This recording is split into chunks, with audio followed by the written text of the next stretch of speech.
Trump's outrageous effort to undermine his investigators. How many will be corrupted, plead guilty, endure convictions, or be sent to prison before the legal and political systems end the slow-motion national tragedy that is the Trump administration?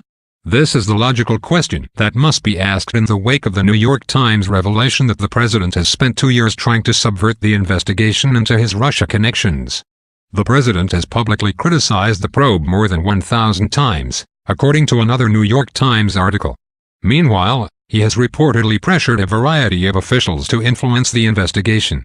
This approach, which the Times says involves attempts at intimidation and humiliation, impaired officials whether they gave in to pressure from the president or not. Most recently, House Democrats are scrutinizing whether former acting Attorney General Matthew Whitaker committed perjury when he denied that he was subject to Trump's pressuring, according to the New York Times. A spokeswoman for the Justice Department said that Whitaker is standing by his testimony, stating, under oath to the House Judiciary Committee, then Acting Attorney General Whitaker stated that at no time has the White House asked for nor have I provided any promises or commitments concerning the special counsel's investigation or any other investigation. In a reprise of his long-running effort to get Whitaker's predecessor Jeff Sessions to unrecuse himself from Russia matters, Trump allegedly asked Whitaker if it was possible to have the U.S. Attorney for the Southern District of New York, Geoffrey Berman, who had also recused himself due to a conflict of interest, take over the work his office was doing on the same issues, according to the New York Times. If Berman had taken over, he could have altered the prosecution of Trump's former attorney Michael Cohen. Cohen has pleaded guilty to crimes committed in the payoff made to adult film star Stormy Daniels to prevent her from alleging an affair with Trump during the 2016 election campaign. Trump denies the affair. Not declared as a campaign contribution, this payment was reimbursed by the president. Cohen's role reflected his intense loyalty to Trump and his status as a man who was long trusted with Trump's secrets. Although, according to the Times, it is unclear what Whitaker did after Trump made this request. The reporting appears to contradict Whitaker's sworn testimony before Congress and could put him in great legal peril.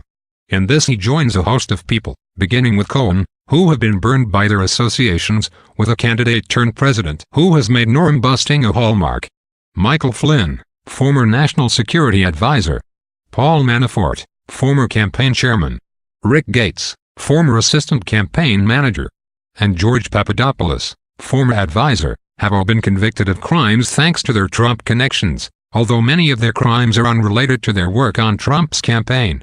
The president's longest friend in politics, Roger Stone, stands charged and awaits prosecution.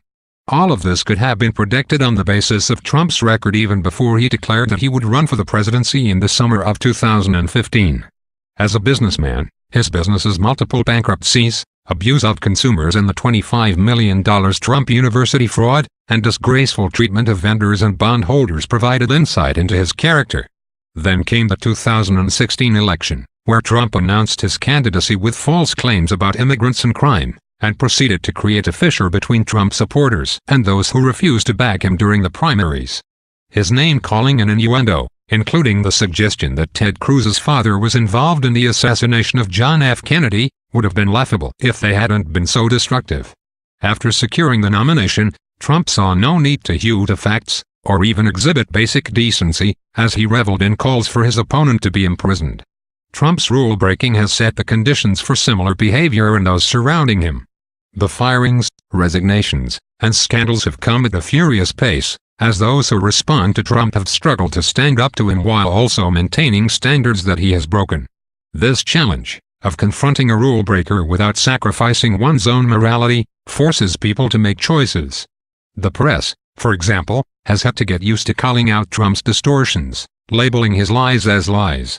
Career public servants, including former acting FBI Director Andrew McCabe, have had to make similar choices, sometimes crossing lines they presumably would rather not cross because of the emergency Trump presents.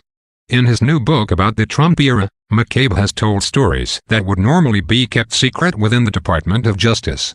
This includes his reports about concerns that Trump might be serving Russia's interest, and not America's.